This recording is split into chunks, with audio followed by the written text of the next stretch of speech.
बातमी इगतपुरीमधून आहे। इगतपुरीमध्ये हेमंत गोडसे यांचं जोरदार शक्ती प्रदर्शन सुरू आहे। इगतपुरीतल्या घाटन देवीपासून महाविजय रॅली काढण्यात आलेली आहे। हेमंत गोडसेंना नाशिकची महायुतीची उमेदवारी मिळालेली आहे। दरम्यान हेमंत गोडसे यांच्याशी बातचीत केली आहे प्रांजल कुलकर्णी यांनी। उमेदवारी घोषित होताच हेमंत गोडसेंकडून जोरदार शक्ती प्रदर्शन केलं जात आहे। इगतपुरीतून नाशिक शहराकडे वाहनाची रॅली निघाली आहे। शिवसेना नेते संजय शिरसाट देखील आहेत। आपण काय पहिली प्रतिक्रिया? मी प्रथमतः मुख्यमंत्री महोदय शिंदे साहेब, उपमुख्यमंत्री फडणवीस साहेब, अजितदादा, राज साहेब, त्यानंतर आठवले साहेब अशा सर्वांचं मनापासून या ठिकाणी आभार व्यक्त करतो की त्यांनी माझ्यावरती जी काही जबाबदारी या ठिकाणी सोपवली तर निश्चितरित्या यशस्वीपणे ती त्या ठिकाणी पार पाडू असा आपल्याला विश्वास आहे। आता आज उमेदवारी अर्ज देखील भरला जाणार आहे।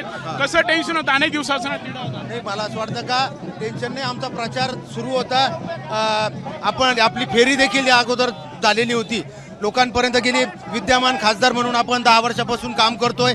देशामधील नेतृत्व मोदी साहेब हे देखील एक कणखर नेतृत्व आपल्या देशाला लाभलेलं आहे आणि निश्चित आपला देश हा आर्थिक प्रगती पथावरती त्या दिशेने चालणार। शांतिगिरी महाराजांचा देखील आता मागे हटायला तयार नाहीत, कसं आव्हान? मला असं वाटतं का हा बऱ्याच त्याचा प्रश्न असतो, इच्छुक अनेक असतात, परंतु मला असं वाटतं का नाशिकची जनता हा सुज्ञ मतदार आहे।